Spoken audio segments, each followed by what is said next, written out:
திமுக அரசியல் எதிரி எனவும் பாஜக கொள்கை எதிரி எனவும் பேசிய விஜய் தற்பொழுது பாஜகவுக்கு எதிராக அதிகமாக பேசுவதில்லை என மார்க்சிஸ்ட் கம்யூனிஸ்ட் கட்சியின் மாநில பொதுச் செயலாளர் சண்முகம் விமர்சித்துள்ளார். கரூரில் செய்தியாளர்களுக்கு அவர் அளித்த பேட்டியை தற்பொழுது பார்க்கலாம். அவர் ஆரம்பத்தில் சொன்னாரு கொள்கை எதிரி பிஜேபி, அரசியல் எதிரி திமுக.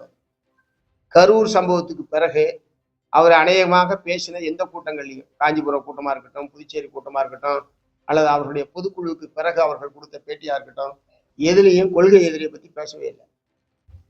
கரூருக்கு முன்னாடி, கரூருக்கு முன், கரூருக்கு பின் என்கிற முறையில் அவர்களுடைய அணுகுமுறையில் ஒரு மாற்றம் என்பது ஏற்பட்டிருக்கிறது.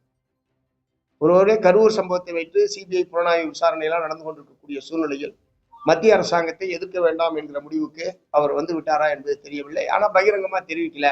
ஆனால் எதிர்கருத்துக்கள் எதையும் அவர் தெரிவிப்பதில்லை மத்திய அரசுக்கு எதிராக.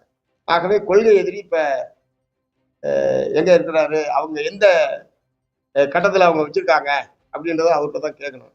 ஸோ இந்த சிலையில இன்னொரு ஆப்ஷன் அப்படின்ற முறையில் இல்லை.